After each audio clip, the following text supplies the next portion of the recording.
حقيقة فيما يتعلق بمفهوم الأسرة في القرآن الكريم وفي سنة النبي صلى الله عليه وسلم هي تلك العلاقة التي تنشأ بشكل مشروع من خلال ارتباط رجل بامرأة عبر عقد صحيح، وينشأ عن ذلك المودة والرحمة، وينشأ عنهما بعد ذلك الذرية والأحفاد.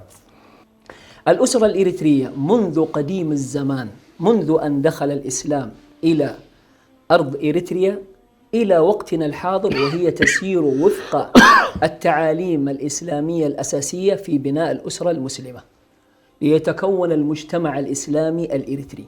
فيما يتعلق بالحقوق، يعني من أهم الحقوق طبعا تنبع من المقاصد. فمن أعظم مقاصد الشريعة الخمسة مسألة حفظ الفروج ورعاية واستمرار النسل. نريد أن نحافظ على النسل بشكل صحيح، ونريد أن نحافظ على مسألة الفروج، فإن الإسلام أقام مسألة الأسرة على قضية المودة وعلى قضية الرحمة وعلى قضية السكن. أن يكون هناك نية حسنة لإنشاء جيل مسلم فريد من نوعه، ولا يمكن أن ينشأ هذا إلا من خلال الأسرة. الأسرة هي المحضن الأساس لإنشاء مثل هذا الجيل. إذا كانت الأسرة مبنية على أساس هش فإن المجتمع الإسلامي سينهار.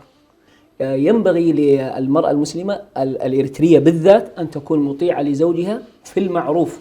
طيب، قد لا يكون الرجل مستحقا للطاعة أصلا، هو مقصر في بيته، فهل هذا يعني مبرر للمرأة أن لا تطيعه؟ لا، نحن نقول دائما الشخص مطالب بما أوجبه الله سبحانه وتعالى عليه. نعم، هذا الذي الواجب لم يوجبه زوجها، إنما أوجبه الله جل وعلا، فهي عليها أن تطيع الله جل وعلا في طاعة زوجها، وهو إذا قصر سيحاسبه الله جل وعلا. من صيانة هذا البيت أن تصبر على هذا الزوج، فإن صبرها فيه الفرج بإذن الله عز وجل. على أقل تقدير أن أولادها سيتربون في كنف أبيهم وأمهم ولن يتشرذموا. من القضايا المقدسة في الطرفين، يعني كل المكونات الدينية في إريتريا تكاد تكون قضية الأسرة. صحيح. بالنسبة لهم قضية مهمة جدا، وبالرغم من أن المرأة في الثورة الإريترية شاركت في الثورة والتقت ثقافات هائلة، لكن إلى هذه اللحظة تلاحظ بأن مسألة القوامة، مسألة الأسرة، مسألة تقديس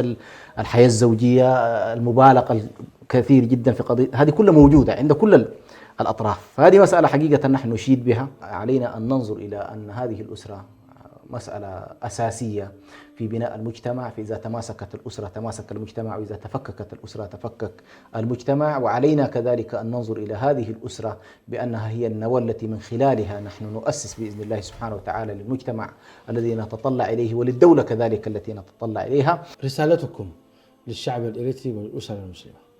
أنا رسالتي سترتكز حول محور واحد، اللي هو قضية الاستمتاع بين الرجل والمرأة. هذا حق مشترك زي ما ذكر الدكتور.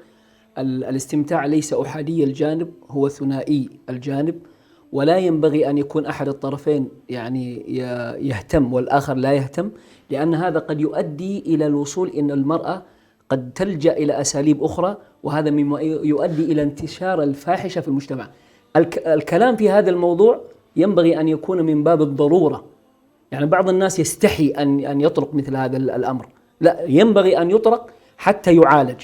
أما السكوت عليه حتى يتفاقم الموضوع إما إلى طلاق أو إلى أن تصل المرأة أنها تفجر والعياذ بالله، أو الرجل يؤدي هذا الأمر بشكل مغاير، هذا الذي لا نريد أن نصل إليه. فالشعب الإريتري المسلم ينبغي له أن يكون واعيا بأمور دينه وبأمور تكوين الأسرة، خاصة بالنسبة لأولئك الذين سيكونون أسرتهم من الآن